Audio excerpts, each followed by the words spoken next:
सर्वप्रथम संविधान निर्माता बाबा साहब को चरणों में श्रद्धा सुमन अर्पित करते हुए बहुजन समाज पार्टी के संस्थापक मान्यवर काशीराम जी के चरणों में श्रद्धा सुमन अर्पित करते हुए बसपा सुप्रीमो बहन कुमारी मायावती जी को अपना आदर्श नेता मानते हुए समस्त धर्मों के गुरुओं को नमन करते हुए और भगवान वाल्मीकि जी के चरणों में अपना शीश निभाते हुए सम्मानित मंच और सभा में उपस्थित मेरे सभी बुजुर्गों, युवाओं, साथियों, माताओं, बहनों, प्यारे बच्चों, हम सभी को मालूम है कि अब लोकसभा का चुनाव चल रहा है और सभी का हमारा अधिकार है कि अपना एक प्रतिनिधि चुनकर संसद में भेजें। तो सबसे पहले मैं अनुरोध करूंगा कि अपनी ताकत, जो आपकी वोट की ताकत है, उसका इस्तेमाल करिए, वो खराब नहीं जानी चाहिए। प्रतिनिधि ऐसा चुनना चाहिए जो हमेशा आपके बीच में रहे, जिससे सब लोगों के साथ दुख दर्द शेयर कर सके, सबके साथ रह सके, क्षेत्र का विकास कर सके और समस्याओं का समाधान कर सके। ये आप लोगों का अधिकार है कि एक अच्छा प्रतिनिधि, अच्छा सांसद चुनना। तो साथियों, मैं बताना चाहूँगा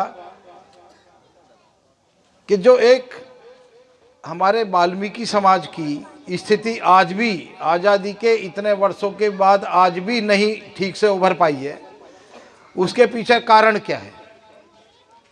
उसके पीछे हमारा वाल्मीकि समाज नहीं है, हमारा दलित समाज नहीं है। उसके पीछे सरकारों की मंशा नहीं रही कि इस समाज को कभी ठीक से उभारा जाए। कांग्रेस 70 साल राज करके चली गई और भारतीय जनता पार्टी ने 15 साल राज कर चुकी है और आज भी कर रही है। ऐसा कोई प्रोग्राम नहीं चलाया कि जिससे अपने वाल्मीकि समाज की स्थिति ऊपर आए। अब समाज की स्थिति कैसे ऊपर आए? सबसे पहले शिक्षा और आरक्षण की बात करते हैं। सभी सरकारी स्कूलों में आपके बच्चे पढ़ने जाते हैं, उनकी दिशा बहुत खराब है। यानी कि शिक्षा का स्तर ही जब बहुत खराब है तो बच्चे कहाँ से उभरेंगे, कहाँ से अच्छे पढ़ेंगे, कहाँ से नौकरी में जाएंगे? मेरा मानना है कि जो बड़े बड़े धन्ना सेठों के बड़े बड़े स्कूल हैं, जिनमें एक बच्चे की फीस एक साल में कम से कम 1 लाख रुपए होती है, तो हमारा एक गरीब समाज उसी स्कूल में बच्चे नहीं पढ़ा सकता। तो सीधी सी बात है, सरकारी स्कूलों की व्यवस्था दुरुस्त की जाए और शिक्षा सब स्कूलों में एक सी हो, प्राइमरी स्कूल हो या कोई कॉन्वेंट स्कूल हो। तो इस बात को सरकारों को करना चाहिए था, बहुत पहले करना चाहिए था कि जो हमारे सरकारी स्कूल हैं, इनकी स्थिति इतनी अच्छी होती कि हमारे बच्चे पढ़ते और पढ़ के अच्छे पदों पर जाते। लेकिन ऐसा उन्होंने अभी तक ना किया है, ना कोई करने की उनकी प्लान है। दूसरी, सरकार का काम होता है लोगों को सुविधाएं देना। चूँकि सरकार टैक्स लेती है पब्लिक से, आप लोग जो भी सामान खरीदते हैं, आप लोग साबुन भी खरीदते होंगे, आप लोग कुछ और भी सामान लाते होंगे, सब पे आप टैक्स दे रहे हैं। ये टैक्स का पैसा कहाँ जा रहा है? जब हमारी इन बस्तियों में सुविधाएं नहीं है तो टैक्स का पैसा कहाँ जा रहा है? आपने ये बताऊं कहाँ जा रहा? ये जा रहा है, जो बड़ी बड़ी स्कीम चल रही है भारतीय जनता पार्टी की, हमारे आदरणीय प्रधानमंत्री मोदी जी आजकल बुलेट ट्रेन चला रहे हैं। बुलेट ट्रेन गुजरात से बम्बई जाएगी और कई लाख करोड़ की लागत में बुलेट ट्रेन बन रही है। उस ट्रेन को बनाने में हमारी जेब का टैक्स का पैसा जा रहा। ऐसे ही और भी जगह जा रहा जहाँ हमें कोई फ़ायदा नहीं होने वाला। हम कह रहे हैं तुम यहाँ के ट्रांसपोर्ट को सुधारो, पब्लिक की सुविधाओं को सुधारो, यहाँ की रेल में आदमियों को भूस की तरह भर रहे हो, उन्हें सुधारो। बुलेट ट्रेन का क्या करेंगे हम लोग? ऐसी बहुत चीज़ें, एक उदाहरण के तौर पर मैंने आपको बताया। तो इसमें कोई शक नहीं है, ये बहुत दर्द भरी बात मैं कह रहा हूँ कि वाल्मीकि समाज की स्थिति क्यों नहीं सुधर रही है। ऊपर से एक काम और हो रहा है कि तमाम नगर पालिका में सफाई कर्मचारियों की जगह खाली है। लेकिन उनको बजाय परमानेंट करने के उनको टेम्परेरी रखकर संविदा पे रख के काम ले रहे हैं। 8,000 रुपये महीने दे रहे हैं, जबकि नियमानुसार कम से कम 25-30 हज़ार रुपये महीने की तनख्वाह उसकी होनी चाहिए। ऐसा क्यों नहीं कर रहे? बुलेट ट्रेन चलाने को कई लाख करोड़ का पैसा है, जिसमें अंबानी जी और अडानी के नौकर चलेंगे। उनके कारोबार के लिए सुविधा है वो हमारे लिए सुविधा नहीं है, पब्लिक के लिए नहीं है।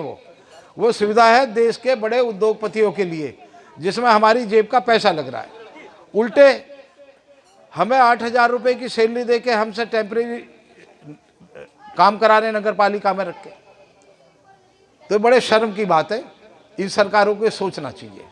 यानी कि मुझे नहीं लगता कि इनकी कोई मंशा है कि हमारे दबे कुचले लोग, हमारा गरीब समाज ऊपर उठे। सिर्फ क्या कर रहे हैं, केवल वोटों के लिए, बहकाने के लिए झूठ बोलकर 5 किलो का राशन फ्री दे रहे हैं। ठीक है, 5 किलो का राशन फ्री दे दिया आपने, लेकिन बच्चों के कपड़े कहाँ से आएंगे भाई? बच्चों की कॉपी किताब पढ़ाई लिखाई वो कहाँ से आएगी? किसी बच्चे को स्कूल जाना है, बच्चा इस लायक हो जाएगा, उसे साइकिल दिलवानी है, वो कहाँ से आएगी? परिवार की और भी है, ब्याह है, शादी है, सब कुछ, सब में पैसा खर्च होता है। खाली नाच से नहीं काम चल रहा। वो तब होंगी सुविधा जब हमें रोजगार मिलेगा, हमें परमानेंट होंगे, हमें नौकरी मिलेगी। वो कर नहीं रहे वो अपना जो। तो मैं नहीं समझता कि सरकारों की कोई ऐसी मंशा है इस भारतीय जनता पार्टी की कि ऐसा कोई काम करे, ऐसा सोचे कि अपने गरीब समाज को ऊपर उठाए। इस काम को केवल हमारी बहुजन समाज पार्टी की सुप्रीमो बहन कुमारी मायावती जी ही कर सकती हैं। आप यकीन मानिए, जिस दिन आप अपनी वोट के ताकत के बल पर बहन मायावती जी को देश का प्रधानमंत्री बना देंगे, तो निश्चित रूप से इस समाज की शक्ति उभरेगी, इस समाज की स्थिति सुधरेगी और सभी लोग परमानेंट होंगे, रोजगार मिलेंगे। क्योंकि बहन जी के उसमें उनका मिशन है कि गरीब लोगों को ऊपर उठाना।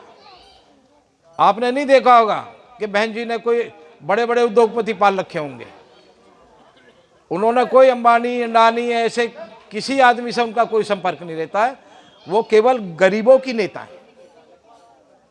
तो हमें और आपको मिलकर सोचना होगा कि इस व्यवस्था को बदलो। यदि इस व्यवस्था को नहीं बदलते हैं हम, तो यही स्थिति जो झेलना यही रहेगी। वो गलतफहमी में है भाजपा वाले कि 5 किलो राशन दे के हमने इनका वोट खरीद लिया। ये उनकी गलतफहमी है। ये अच्छा नहीं कर रहे हैं समाज के साथ में, गलत कर रहे हैं। आज अरे उन्हें रोजगार दो ना, तो खरीद लेंगे। 8,000 के बजाय जब 30,000 रुपये तनख्वाह मिलेगी तो 5 किलो ना तो ले आएगा वो अपने। जरूरत इस बात की है, उसे नहीं कर रहे हैं।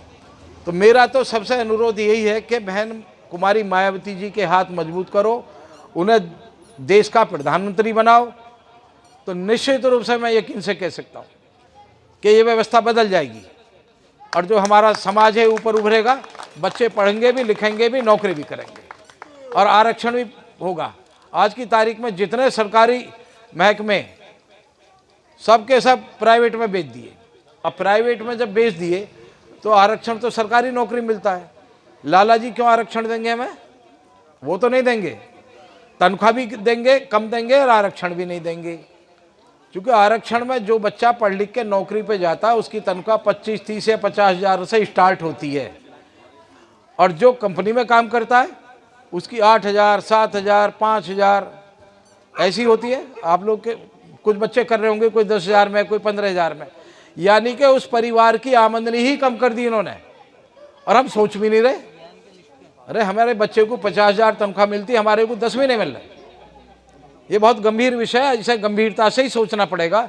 और हम निश्चित रूप से तय करके चल रहे कि हम संसद में आवाज़ उठाएंगे इस बात की कि सबसे पहले जो सबसे गरीब समाज है, वाल्मीकि समाज, हमारे दूसरे दलित समाज, हमारा खटीक समाज, इनकी स्थिति को उभारा जाए, इनको आरक्षण दिया जाए, शिक्षा दी जाए, रोजगार दिए जाए, और पूरे देश में कोई भी टेम्परेरी भर्ती ना हो। सफाई कर्मचारी सीधा परमानेंट वैकेंसी पे सीधा भर्ती होगा सरकारी नौकरी। और हम इसके लिए अभी साहब से वादा कर रहे हैं, ना केवल संसद में आवाज़ उठाएंगे, यदि नहीं सुनते हैं तो धरना प्रदर्शन भी करेंगे, आंदोलन भी करेंगे। इसके लिए मजबूती से आपके साथ कंधा से कंधा मिला के खड़े होंगे। दूसरे, भारतीय जनता पार्टी को बम्बई का उम्मीदवार मिला है और भगवान राम का किरदार निभाया उसने, पैसे लेके, कोई फ्री में नहीं करा। उन्होंने और भी फिल्म बनाई है, वो फिल्म ऐसी है, उनका नाम भी हम लेना चाहते हैं।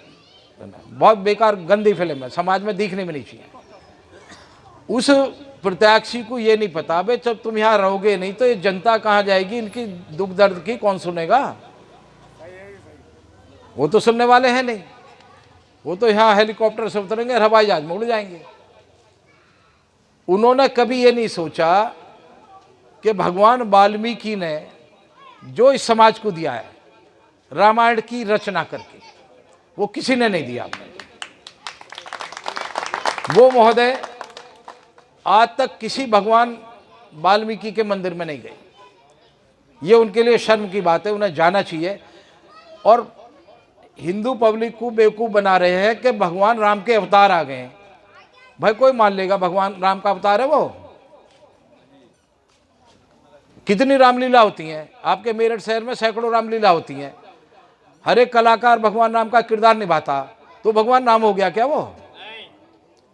तो इसे कौन मान लेगा भगवान राम? अरे भगवान राम चुनाव लड़ेंगे क्या? है वो कण-कण में बसे हैं भैया। है उनको, भगवान राम को यदि इस धरती पे सबसे ज्यादा सम्मान दिया है,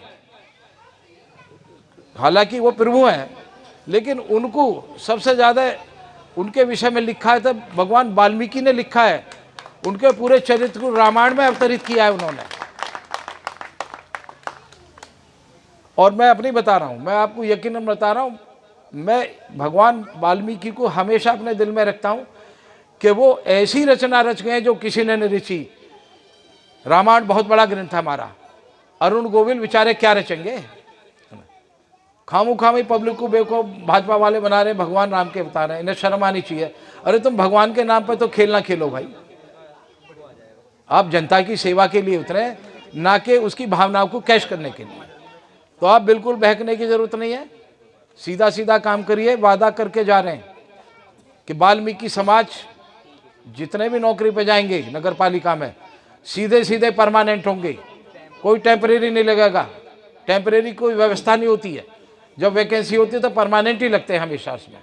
ये जानबूझ के इन्होंने कर रखा है और उसके लिए जो भी संघर्ष करना पड़े करेंगे। लेकिन आप लोग बहन कुमारी मायावती जी के हाथ मजबूत करिए और बहुजन समाज पार्टी को बोर करिए। हाथी पे डालेंगे, ये हमारा भी वादा है। चलिए, सभी का बहुत बहुत धन्यवाद, आपने समय दिया, मैं आप सभी का आभारी हूँ। धन्यवाद, नमस्कार।